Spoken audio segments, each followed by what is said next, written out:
مکتوبات اقبال میں پہلا خط جو آپ نے مولانا گرامی کے نام تحریر کیا۔ عزیز طلبہ، یہ ہماری ٹیکسٹ بک کے اوپر مکتوبات اقبال ہیں۔ یہ پہلا خط آپ کا مولانا گرامی کے نام۔ جناب مولانا گرامی، آپ نے اس لقب کے ساتھ ان کو مخاطب کیا ہے۔ اپنے خط کا آغاز کرتے ہیں، میں ابھی تک علیل ہوں۔ علیل کہتے ہیں بیٹا بیماری کو، بیمار ہو جانا۔ میں ابھی تک بیمار ہوں۔ اس جملے سے پتہ چلتا ہے کہ آپ نے اس سے پہلے بھی مولانا گرامی کو اپنی بیماری کی اطلاع دے رکھی ہے، انہیں خبر ہے کہ آپ بیمار ہیں، اور بتا رہے ہیں کہ اتنی طوالت سے میں ابھی تک اس وقت خط لکھ رہا ہوں تو ابھی تک علیل ہوں، ابھی تک بیمار ہوں۔ گو پہلے کی نسبت بہت افاقہ ہے۔ اب اپنے پہلے جملے کی وضاحت کرتے ہیں کہ پہلے کی نسبت کچھ افاقہ ہے، فرق ہے، کچھ پہلے سے کچھ بہتر محسوس کرتا ہوں۔ دعا کیجئے کہ اللہ تعالیٰ کامل صحت عطا فرمائے، مجھے مکمل صحت عطا فرمائے۔ عزیز طلبہ، انسانی زندگی کبھی ایک ڈگر پر نہیں چلتی، اس میں نشیب و فراز آتے رہتے ہیں، کبھی خوشی، کبھی غم، کبھی آسانیاں تو کبھی مشکلات، کبھی بیماری تو کبھی تندرستی، یہ آتی رہتی ہے۔ انسان مشکلات سے، غم سے، بیماری سے ہمیشہ چھٹکارا پانا چاہتا ہے۔ یہ اس کو وقتی طور پر اس کے نظریے سے، اس کی محنت سے، اس کے کام سے اس کو دور کر دیتی۔ تو علامہ اقبال رحمۃ اللہ علیہ بھی فروری 1922 میں پاؤں کے گنٹھیے کے مرض میں مبتلا ہو گئے۔ شدید تکلیف میں رہنے کے بعد تقریباً اپریل 1922 میں صحت یاب ہوئے، لیکن بیماری کے اثرات ابھی تک باقی ہیں۔ علامہ اقبال ان دنوں لاہور انارکلی میں شیخ عنایت اللہ کی دکان کے سامنے کرائے کے مکان میں قیام پذیر تھے۔ رہائش چونکہ بالائی منزل پر تھی، لہذا سیڑھیاں چڑھتے اترتے سخت مشکل ہوتے۔ اس تکلیف کی وجہ سے بخار بھی آنے لگا، کمزوری، ناتوانی بڑھنے لگی، تو زندگی سے تھوڑے مایوس ہونے لگے۔ تو آپ مولانا گرامی کو کہتے ہیں کہ دعا کریں کہ اللہ پاک مجھے کامل صحت عطا فرمائے۔ حکیم اجمل خان صاحب نے دہلی سے دوا بھیجی تھی، مگر اس سے بھی بہت کم فائدہ ہوا۔ اب جو حکیم اجمل خان صاحب ہیں، یہ بہت بڑے طبیب تھے، حاذق طبیب تھے۔ اگر کل ہند طبی کانفرنس کے آپ بانی بھی ہیں اور علامہ اقبال رحمۃ اللہ علیہ کے دوست بھی ہیں، انگریزی حکومت نے، حاذق الملک اور لوگوں نے حکیم اجمل خان کو مسیح الملک کا نام دے رکھا تھا۔ علامہ اقبال ان کی بھیجی ہوئی دوا سے صحت یاب نہ ہو سکے۔ کل گرداسپور سے ایک حکیم صاحب خود بخود تشریف لے آئے تھے۔ یہ جو گرداسپور ہے، یہ مشرقی پنجاب کا ایک مشہور شہر ہے۔ اور یہ جو گرداسپور شہر ہے یہ پاکستان بنتے وقت ملک پاکستان کے حصے میں آیا تھا۔ یہی بیٹا ایک واحد راستہ ہے جو ہندوستان کو مقبوضہ کشمیر کے ساتھ ملاتا ہے۔ وائسرائے نے آخری رات قائد اعظم محمد علی جناح کے ساتھ یہ دھوکہ کیا اور گاندھی کو گرداسپور شہر دے دیا، جس کی وجہ سے ہندوستان کو کشمیر میں داخل ہونے کا راستہ مل گیا۔ گرداسپور جو ضلع تھا اس کی ایک تحصیل جو شکر گڑھ کے نام سے مشہور تھی وہ آج بھی پاکستان کے پاس ہے۔ تو یہ جو مشرقی پنجاب کا انتہائی مشہور و معروف شہر ہے گرداسپور، وہاں سے حکیم صاحب ایک خود بخود جو وہ تشریف لے آئے علامہ اقبال رحمۃ اللہ علیہ کے پاس۔ انہیں کسی سے میری علالت کا حال معلوم ہوا تھا۔ علامہ اقبال بتاتے ہیں کہ انہیں میں نے نہیں بتایا تھا، بلکہ ان کو کسی اور سے یہ پتہ چلا کہ اقبال آج کل بیمار ہیں، وہ پاؤں کی گنٹھی کے مرض میں مبتلا ہیں۔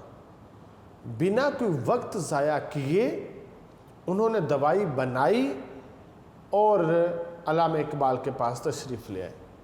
دوا دے گئے ہیں جس سے فائدہ معلوم ہوتا ہے۔ کہتا ہے وہ مجھے دوا دے کے چلے گئے ہیں اور مجھے ان کی دوائی سے جو کچھ افاقہ بھی معلوم ہوا ہے۔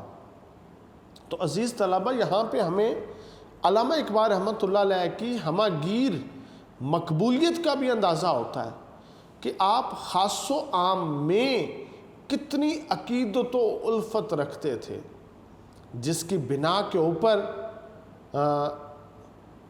گرداسپور کے حکیم صاحب تشریف لائے اور آپ کو جو ہے نا وہ دعا دی۔ اب ان کی تشریف لانے سے، ان کی دعا دینے سے علامہ اقبال رحمۃ اللہ علیہ کو ایک تسلی ہو گئی تھی، ایک تشفی ہو گئی تھی، ایک یقین کی کیفیت آپ کو نصیب ہو گئی تھی، جس کے بارے میں آپ خود کہتے ہیں مجھے یقین ہے کہ اس دوا سے فائدہ ہوگا، کیونکہ جن اجزاء سے یہ مرکب ہے، یہ دوا جن اجزاء سے مل کے بنی ہے ان اجزاء میں ایک اخلاص بھی ہے، کہ یہ صرف جڑی بوٹیوں سے نہیں بنی بلکہ اس میں اخلاص بھی شامل کیا گیا، جو ان حکیم صاحب کو خود بخود میرے مکان تک لے آیا۔ یہ اخلاص تھا کہ وہ گرداسپور سے چلے، لاہور تشریف لائے، علامہ اقبال کا گھر، وہ کرائے کا گھر لاہور انارکلی میں جہاں پہ آپ رہتے تھے وہ تلاش کیا اور آپ کو وہ دیا۔ آپ کہتے ہیں وہ دوائی کھانے کے بعد بہرحال اللہ تعالیٰ کے فضل کا منتظر ہوں، اس کے باوجود دوائی تو میں نے کھا لی ہے لیکن میں اللہ رب العزت کے فضل کا منتظر ہوں کہ اللہ رب العزت مجھ پر اپنا فضل کرے، مجھ پہ اپنا کرم کرے اور مجھے صحت کاملہ عاجلہ عطا فرمائے۔ عزیز طلبہ، یورپ کے ایک دانشور نے کہا ہے افکار و اعمال کے خلوص کے سبب انسان کے باطن سے وہ مقناطیسی لہریں خارج ہوتی ہیں جن کے اثر سے مریض کو شفا ہوتی ہے۔ علامہ اقبال حکیم اجمل خان اور گرداسپور سے آئے ہوئے حکیم کی دوا میں موازنہ بھی کرتے ہیں اور یہ نتیجہ بھی اخذ کرتے ہیں کہ اس دوا سے، یہ جو گرداسپور کے حکیم صاحب ہیں، ان کی دوا سے ضرور فائدہ پہنچے گا، کیونکہ اس دوا میں خلوص شامل ہے۔ کسی بھی کام کے نتیجے کا انحصار خلوص نیت پر ہوتا ہے۔ یوں اشیاء کے طبی خواص میں ما بعد الطبیعتی روحانی عنصر بھی شامل ہو جاتے ہیں۔ تو علامہ اقبال رحمۃ اللہ علیہ کو یہی باطنی خلوص گرداسپور سے آنے والے حکیم صاحب کی دوا میں محسوس ہوا، چنانچہ وہ اللہ رب العزت کی مہربانی کے منتظر دکھائی دیتے ہیں۔ لیکن افسوس، دور حاضر کے حکیم اور ڈاکٹر اس خلوص کی دولت سے خالی ہیں، الا ماشاءاللہ۔ بہرحال علامہ اقبال اسی خلوص کی بنا پر صحت یاب ہوئے، حالانکہ درد اپنی شدت اختیار کر چکا تھا۔ اب زندگی سے بھی مایوس نظر آتے تھے، لیکن پھر بھی اللہ تعالیٰ کے فضل کے منتظر رہے، اور نہ صرف زندگی بلکہ آپ صحت یاب بھی ہوئے۔ تو عزیز طلبہ، علامہ اقبال رحمۃ اللہ علیہ نے مولانا گرامی کو خط میں آگے لکھتے ہوئے یہ کہا ہے کہ میاں ریاض صاحب نے آپ کو لاہور کی دعوت دی۔ بیٹا حاشیہ میں میاں ریاض الدین صاحب کا تعارف لکھا ہے، ذرا وہ دیکھ لیں۔ میاں ریاض الدین صاحب میاں سراج الدین تاجر کتب کشمیری بازار کے فرزند تھے۔ میاں سراج الدین کے بیٹے ہیں میاں ریاض الدین صاحب، اور آپ تاجر کتب ہیں، اور آپ کا جو کاروبار ہے لاہور کے مشہور و معروف کشمیری بازار میں ہے۔ انہوں نے کوچہ کوٹھی دارا میں ایک حویلی بھی بنا رکھی ہے۔ اس حویلی کا نام ہے ریاض منزل، جو بعد میں ملک لال دین کیسر نے خرید لی تھی۔ ریاض حویلی کو بعد میں ملک لال دین نے خرید لیا۔ میاں ریاض الدین رئیسوں کی طرح رہتے تھے، نوابوں کی طرح وہ زندگی بسر کرتے تھے، نہایت کشادہ دست تھے، ان کا ہاتھ بہت کھلا تھا، ان کا دسترخوان بڑا وسیع ہوتا تھا۔ ان کے مکان پر اکثر ادب کی محفلیں برپا ہوتی تھیں، جن میں مشاہیر ملک شرکت فرماتے تھے۔ بڑے مشاہیر، بڑے بڑے نام جو تھے وہ ان محافل میں شرکت کے لیے آیا کرتے تھے۔ تو آپ نے مولانا گرامی کو لکھا ہے کہ میاں ریاض صاحب نے آپ کو لاہور کی دعوت دی ہے، اور آپ ضرور ان کی دعوت قبول کریں، کیونکہ لاہور کے ادبی حلقوں میں میاں ریاض صاحب کا ایک مقام ہے، اور ویسے بھی ان کا کتابوں کا کام ہے، اور ان کے ہاں کیونکہ اکثر محافل ہوتی رہتی ہیں، اور وہ بڑے جو نا وہ کھلے ہاتھ کے مالک ہیں، تو اس لیے آپ کو چاہیے کہ ایسے لوگوں کی حوصلہ افزائی فرمائیں۔ اگر انہوں نے آپ کو دعوت بھیجی ہے، ان کا دل چھوٹا نہ ہو۔ تو 2-4 ہی تو ایسے احباب ہیں جو ادبی محفلوں کا انعقاد کرتے ہیں، ہمیں چاہیے ہم ان کے دستے بازو بنیں، ان کو مضبوط کریں، ان کی حوصلہ افزائی کریں۔ اور پھر میاں ریاض الدین صاحب کے ساتھ ساتھ آپ کو انجمن حمایت اسلام لاہور نے دعوت دی۔ اب جو انجمن حمایت اسلام ہے، یہ بڑا مشہور و معروف ادارہ ہے، تاریخ پاکستان میں اس کا ایک کردار ہے، پاکستان کو بنانے میں اس کا ایک کردار ہے۔ یہاں اس کے پرچم کے نیچے لوگ اکٹھے ہوئے، سر سید احمد خان نے یہ تحفہ دیا تھا۔ انجمن حمایت اسلام کا لاہور والوں کو، اور آپ نے اس ادارے کی بنیاد رکھی تھی، اور اس کے پرچم کے نیچے بے شمار مسلمان طلباء نے جو اپنے علم کی شمع کو روشن کیا تھا، تو یہ بڑی اہم یہ دعوت تھی، آپ نے اس کو بھی قبول نہ کیا۔ تو علامہ اقبال اس کے لیے یہ لفظ استعمال کرتے ہیں افسوس۔ آپ کہتے ہیں افسوس ہے آپ نے کسی کی دعوت قبول نہ کی، کہ آپ نے ان دونوں کی دعوت قبول نہ کی، چلیں ان دونوں میں سے کسی ایک کی تو قبول کر لیتے۔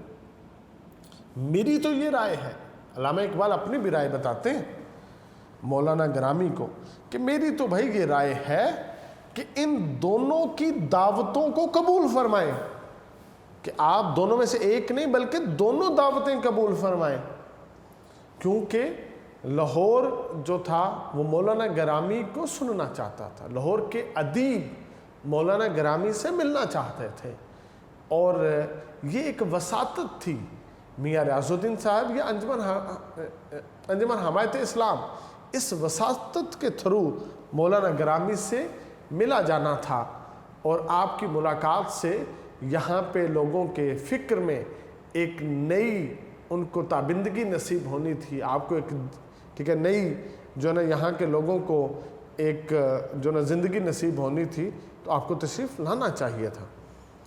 تو آپ نے اپنے رائے کا کھل کے اظہار کیا کہ میری رائے ہے ان دونوں کے بارے میں کہ آپ ضرور آئیں۔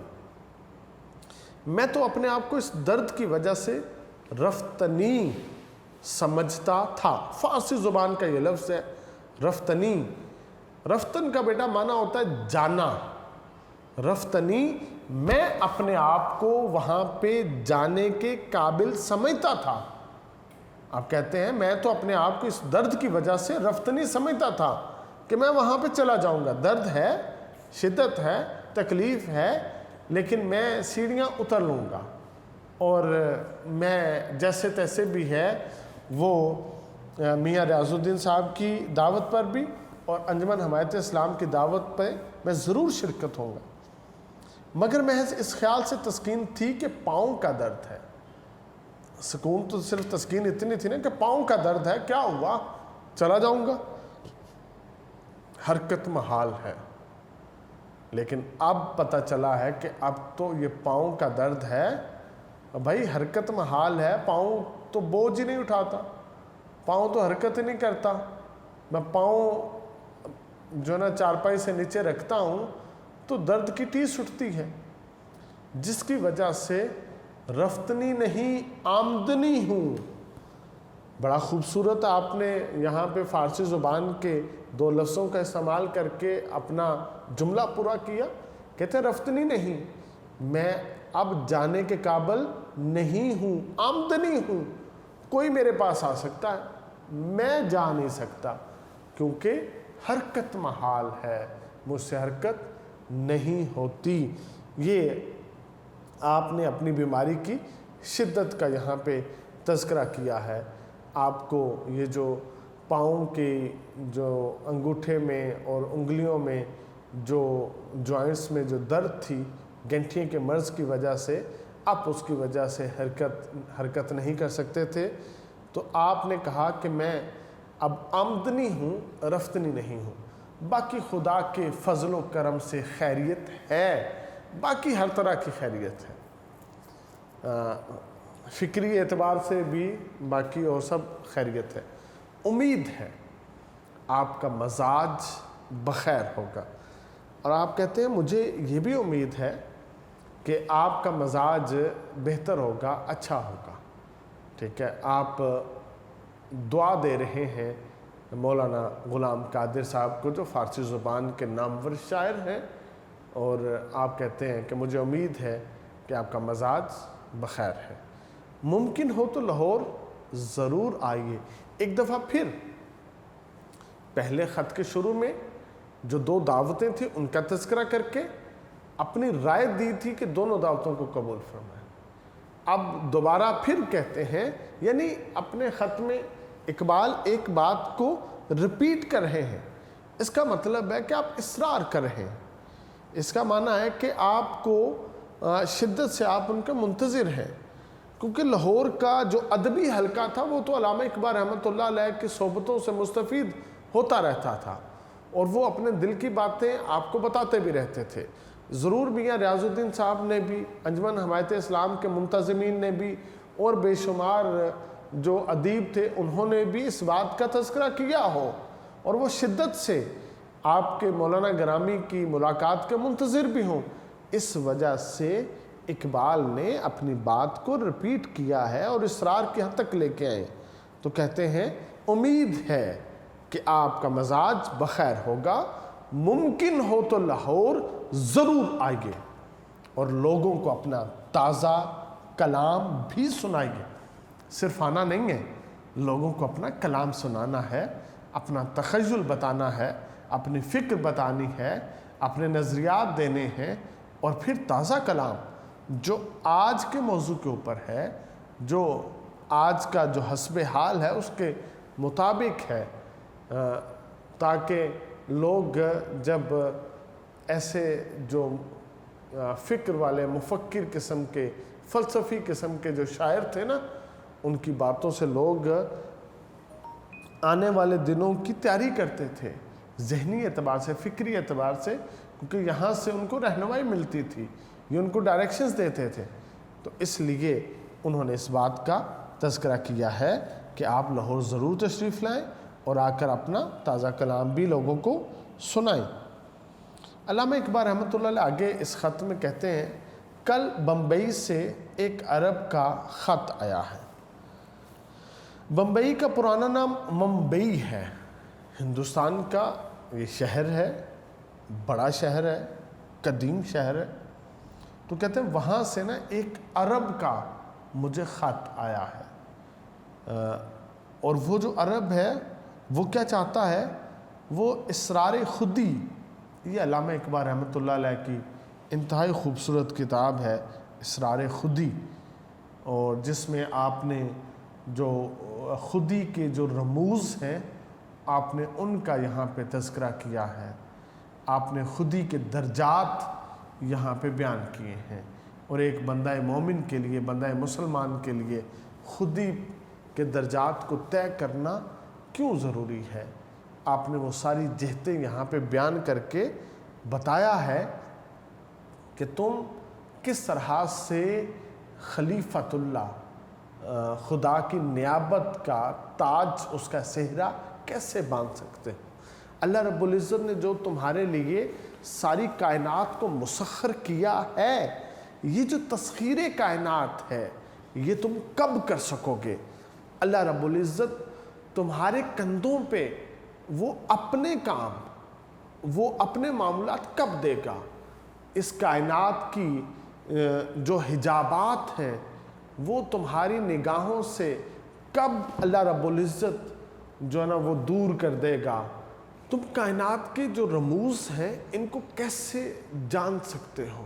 دیکھو بیٹا، اللہ رب العزت نے انسان کو اشرف المخلوق بنا کے اس کے کندھوں کے اوپر اپنی خلافت کی ذمہ داری کا بوجھ دیا ہے۔ ہر انسان کے اندر یہ خوبیاں موجود ہیں، مگر جو انسان خودی کے مراتب طے کرتا ہوا اپنے ظاہر اور باطن، جسم اور روح کو استعاری سے گزار کر کندن کر لے گا، پھر وہ اس اہل بنے گا کہ وہ خدا کی دی ہوئی ذمہ داریوں کو ادا کرے، اس کی دی ہوئی ڈیوٹیز کو ادا کرے۔ تو علامہ اقبال نے اس اسرار خودی میں جو ایک لیڈرشپ کی کوالٹی رکھنے والی کتاب ہے اس کے بارے میں بتایا ہے کہ بمبئی سے ایک عرب کا مجھے خط آیا ہے، وہ اسرار خودی کو عربی میں ترجمہ کرانا چاہتا ہے۔ علامہ اقبال رحمۃ اللہ علیہ کے کلام کو یہ عزت کہ بیٹا یہ اعزاز حاصل ہے، بے شمار زبانوں میں علامہ اقبال کے کلام کو ٹرانسلیٹ کیا گیا ہے، اور سب سے زیادہ علامہ اقبال کی کتابوں کے اوپر آج دنیا ریسرچ کر رہی ہے، پی ایچ ڈیز تک کروائی جا رہی ہے۔ تو علامہ اقبال کی یہ جو کتاب ہے وہ عرب لڑکا اس کو عربی میں ترجمہ کرانا چاہتا ہے اور اس کی اجازت مانگتا ہے، اور اس نے مجھ سے اس کی اجازت مانگی ہے۔ دیکھیں یہ انتہائی خوبصورت طریقہ ہے کہ جس شخص کا علمی کام ہو، آپ نے اگر کوئی کام کرنا ہے تو آپ اس سے اجازت لیں تاکہ علمی خیانت نہ بن سکے۔ ہمارے ہاں علمی خائن بے شمار لوگ ہیں، مگر جو لوگ علم دوست ہیں وہ اس بات کو مد نظر رکھتے ہیں اور وہ کیا کرتے ہیں، کوئی بھی کام اگر کرنا ہو تو وہ صاحب کتاب سے اس کی اجازت لے کر کرتے ہیں۔ تو علامہ اقبال رحمۃ اللہ علیہ بھی کہتے ہیں میں نے اس سے اجازت دے دی ہے، کہ میں نے اس کو اجازت دی ہے۔ آپ نے بھی بڑے پن کا اظہار کیا، آپ کی کتاب، آپ کا تخیلات، آپ کی فکر، آپ کے آئیڈیاز، اور آپ نے کسی اور کو کہہ دیا کہ تم میری اس کتاب کو ٹرانسلیٹ کروا کے پبلش کر سکتے ہو۔ تو عزیز طلبہ، یہ ایک رائٹر کا بڑا پن ہوتا ہے۔ تو علامہ اقبال رحمۃ اللہ علیہ ویسے ہی شاعر مشرق یا مفکر اسلام مشہور نہیں ہوئے، آپ نے کسی جگہ کے اوپر بھی کم ظرفی کا اظہار نہیں کیا، بلکہ آپ انتہائی اعلیٰ ظرفی کا اظہار کرتے تھے۔ چاہے کوئی آپ کا دوست ہوتا، چاہے کوئی آپ کے حلقہ ارادت میں شامل ہوتا یا نہ ہوتا، آپ کا سب کے ساتھ اعلیٰ ظرفی کے ساتھ پیش آیا کرتے تھے۔ آپ نے کبھی بھی ایسا نہیں سوچا کہ یہ جو علم ہے یہ میں سمیٹ کے سنبھال کے اپنے پاس رکھ لوں، کسی کو اس کی خبر نہ ہو، بلکہ اقبال تو چاہتا یہ ہے کہ اس کا جو کلام ہے وہ آفاقی ہے اور پورے آفاق تک پہنچے، تاکہ تمام جو خطوں کے رہنے والے لوگ ہیں وہ اس سے مستفید ہو سکیں۔ تو عزیز طلبہ، علامہ اقبال رحمۃ اللہ علیہ کا یہ جو پہلا خط ہے ہم نے اس کو دیکھا ہے۔ تو عزیز طلبہ، اس خط کو محنت سے یاد کیجئے گا۔ اللہ رب العزت آپ کا حامی و ناصر ہو، آپ کو علم نافع عطا فرمائے۔ والسلام۔